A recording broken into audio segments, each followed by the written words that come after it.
মই আজি ND24 দৰ্শকসকলক এটা বিধ্বস্ত পথ দেখুৱাবলৈ বিচাৰিছোঁ। মই বৰ্তমান উপস্থিত আছোঁ বৰচলা সমষ্টিৰ পথালিখোৱাত। আৰু এই বৰচলা সমষ্টিৰ পথালিখোৱাত যি কেৰুৰখণ্ডৰ পৰা বেলশ্ৰী মিছামাৰী সংযোগী পথটো বিগত 3 বছৰৰ আগতে যি বেলশ্ৰী নৈ আচলতে বাঢ়নী পানীয়ে ছিঙি লৈ গৈছিলে, আৰু সেই ছিঙি লৈ যোৱাৰ পিছত আজি 3 বছৰ হৈ যোৱাৰ পিছতো এই পথটো বৰ্তমানলৈকে মেৰামতি নকৰাত এইসকল লোকে যাতায়াতৰ নামত তেওঁলোকে দুৰ্ভোগ ভুগিবলগীয়া হৈছে। তেওঁলোকে বিপদসংকুল যাতায়াত অব্যাহত ৰাখিছে। তৎসত্ত্বেও কিন্তু গড় কটন বিভাগ বা স্থানীয় বিধায়কগৰাকীয়ে বা সংশ্লিষ্ট কৰ্তৃপক্ষই পথটো নিৰ্মাণ কৰাৰ ক্ষেত্ৰত বৰ্তমান পৰ্যন্ত কেইটামান বল্ডাৰ পলাই ইয়াতে তেওঁলোকে দায়িত্ব সামৰিছে, যাৰ ফলত এই পথটোৰে এইসকল পথচাৰীয়ে এতিয়া বিপদসংকুল যাতায়াত অব্যাহত ৰাখিবলগীয়া হৈছে। তেওঁলোকে প্ৰতিদিনে অহা যোৱা কৰাত তেওঁলোকে বহুত কষ্টৰ মাজেৰে তেওঁলোকে এই পথটো পাৰ হ'বলগীয়া, কাৰণ এই পথটোত এতিয়া যি পথটো নিৰ্মাণ কৰিছে ইয়াৰ কাষেৰে যি এটা উপপথ নিৰ্মাণ কৰি দিয়া হৈছে, সেই পথটো আচলতে কোনোবা ব্যক্তিৰ আচলতে ব্যক্তিগত মাটিত এই উপপথটো নিৰ্মাণ কৰিছে, আৰু সেই উপপথেৰে এতিয়া তেওঁলোকে যাতায়াত অব্যাহত ৰাখিছে। তৎসত্ত্বেও কিন্তু বিভাগীয় কৰ্তৃপক্ষই বৰ্তমান পৰ্যন্ত এই পথটো নিৰ্মাণ কৰাৰ ক্ষেত্ৰত কোনো ধৰণৰ গুৰুত্ব উত্থাপন নকৰাৰ অভিযোগ উত্থাপন হৈছে। মই দেখুৱাইছোঁ আচলতে এইটোৱে হৈছে যি বৰচলা সমষ্টিৰ পথালিখোৱাৰ এটা বিধ্বস্ত পথ।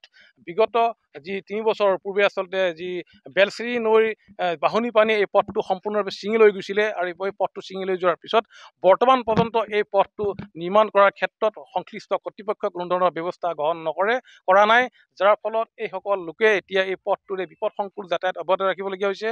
আৰু কাষেৰে যি উপপথ এটা নিৰ্মাণ কৰি দিছে ৰাইজে, সেই উপপথটো নিৰ্মাণ কৰিছে ব্যক্তিগত মাটিত আচলতে এই উপপথটো নিৰ্মাণ কৰিছে, আৰু সেই পথেৰে এতিয়া এইসকল যি পথচাৰীয়ে তেওঁলোকে যাতায়াত অব্যাহত ৰাখিছে। আৰু এই দেখুৱাইছে আচলতে কেমেৰা পাৰ্চন বিশ্বই এনেধৰণে এতিয়া বিপদসংকুলভাৱে যি যান বাহন এই পথটোৰে অহা যোৱা কৰিব প্ৰতিদিনে অহা যোৱা কৰিছে, কাৰণ এই পথটো এটা অতি ব্যস্ততাপূৰ্ণ পথ। এই পথটোৰে আচলতে যি বেলশ্ৰী ষ্টেচনলৈ বা মিছামাৰীলৈ এই পথটো সংযোগী পথ এটা, আৰু এই পথটোৰে কিন্তু এতিয়া বিপদসংকুলভাৱে যাতায়াত অব্যাহত ৰখাৰ পিছতো এই পথটো মেৰামতি কৰাৰ ক্ষেত্ৰত বৰ্তমান পৰ্যন্ত কোনো ধৰণৰ ব্যৱস্থা গ্ৰহণ নকৰাৰ অভিযোগ উত্থাপন হৈছে। মই দেখুৱাইছোঁ আচলতে মই স্থানীয় লোক আছে, মই তেওঁলোকৰ পৰা জানিব বিচাৰিম।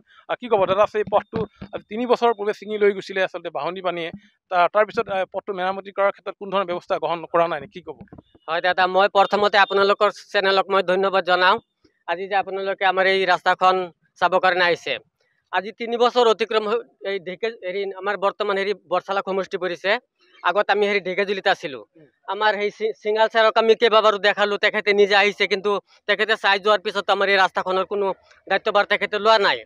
এতিয়া বৰ্তমান আমি বৰচলাত পৰিছোঁ। বৰচলাৰ বিধায়কক মই সিদিনা গৈ জনাই আহিছিলোঁ, আৰু এই বিভাগীয় মানুহবিলাকেতো ৰাস্তাখন চাই আছে, কিন্তু 3 বছৰ অতিক্ৰম হৈ যোৱাৰ পিছত আমাৰ ৰাস্তাখনৰ একো ব্যৱস্থা হোৱা নাই। এই ৰাস্তাখনত আপোনাৰ এক্সিডেণ্ট হৈ গাড়ী তলত পৰি পেলাই মানুহ হাত ভৰি ভাঙিছে, অথচ মানুহ মৰিছেও। দুৰ্ঘটনা হৈছে। হয়, দুৰ্ঘটনা হৈছে, কিন্তু আজিলৈকে কোনো প্ৰশাসন বা বিষয়া মানুহ আমাৰ এই ৰাস্তাখনৰ কিবা গুৰুত্ব দিয়া নাই। এই ৰাস্তাখনৰ কাৰণে আমাৰ বেমাৰ আজাৰ কাৰোবাৰ হ'লে গাড়ী ফটককৈ নাহে, আমি বহুত অসুবিধাত ভুগিছোঁ। কিন্তু প্ৰশাসনৰ ফালৰ পৰা বা বিভাগীয় মানুহে কিন্তু আমাৰ এই ৰাস্তাখনৰ কিবা কাণসাৰ দিয়া নাই। একেলগে আপোনাৰ 3 জেগাত ভাঙিছে। আপোনাৰ সেই ধিৰাই মাজুলী ৰাস্তাখন হৈ গ'ল, তাৰপিছত সেই ঢেকীপুৰ লোৱা ৰাস্তাখন হৈ গ'ল। আজি আমাৰ এই ৰাস্তাখন কিয় নহয়, কিয় আমাৰ লগত তেওঁলোকে হিংসা কৰিছে, আমি এইটো ক'ব নোৱাৰোঁ। 3 বছৰ হৈ গ'ল। 3 বছৰ হৈ গ'ল। হয়, আচলতে 3 বছৰ হৈ যোৱাৰ পিছতো এই পথটো এনেধৰণে পৰি আছে, য'ত এই পথটোৰে এতিয়া বিপদসংকুল যাতায়াত ৰাখিবলৈ গৈছে। মোৰ লগত আৰু লোক আছে, মই জানিব বিচাৰিম কি ক'ব। আচলতে 3 বছৰৰ পিছতো এই পথটো মেৰামতি নকৰিলে, কি ক'ব? হয়, এইটো দেখাই পাইছে 3 বছৰৰ ওপৰতো হৈ গ'ল। এতিয়ালৈকে কিমান মানুহ আহি চাই গুচি গ'ল, কিন্তু কামটো কোনোবা কৰা নাই। কেইবাবাৰ আহি পেলাই জোখ মাপটো কৰিছে, নাই এতিয়া ৰাইজে এইখিনি ৰাস্তাহে বনাইছে। এইটো চৰকাৰৰ ফালৰ পৰা এক গাড়ী বালু মাটি লৈ আহি পেলাই এইখিনি মাৰিছিলে, কিন্তু বৰষুণ হ'লে বহুত অসুবিধা হয়, গাড়ী ইয়াত ৰখিব থকা লগা হয়। কেইবাবাৰ গাড়ী নামাত পৰিছে, মানুহ মৰিছে, আৰু দুৰ্ঘটনা হৈছে।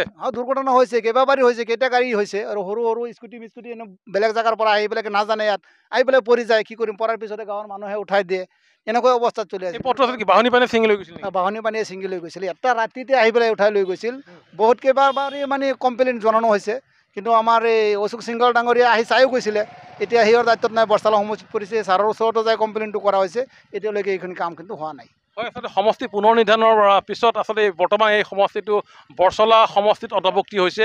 ইয়াৰ আগতে এই সমষ্টি আচলতে ঢেকীয়াজুলি সমষ্টিৰ অন্তৰ্ভুক্ত আছিলে আৰু সেই সময়ত আচলতে স্থানীয় যি অসম চৰকাৰৰ কেবিনেট মন্ত্ৰী অশোক সিংঘাল আৰু যি তথা ঢেকীয়াজুলি যি সমষ্টিৰ বিধায়ক অশোক সিংঘালে আচলতে এই পথটো তেওঁলোকে প্ৰত্যক্ষ কৰিছিলে। পথটো নিৰ্মাণ কৰাৰ ক্ষেত্ৰত ৰাইজক প্ৰতিশ্ৰুতি দিছিলে, কিন্তু সেই প্ৰতিশ্ৰুতি আচলতে প্ৰতিশ্ৰুতি হৈ থাকি গ'ল।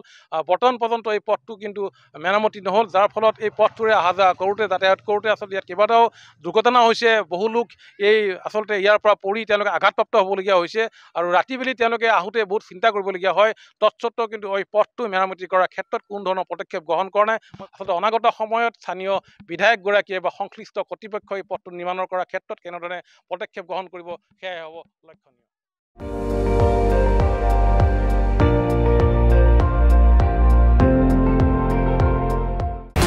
আপুনি চাই আছে ND24, সৰ্বশ্ৰেষ্ঠ নহয় সৰ্বোত্তমৰ দৌৰ।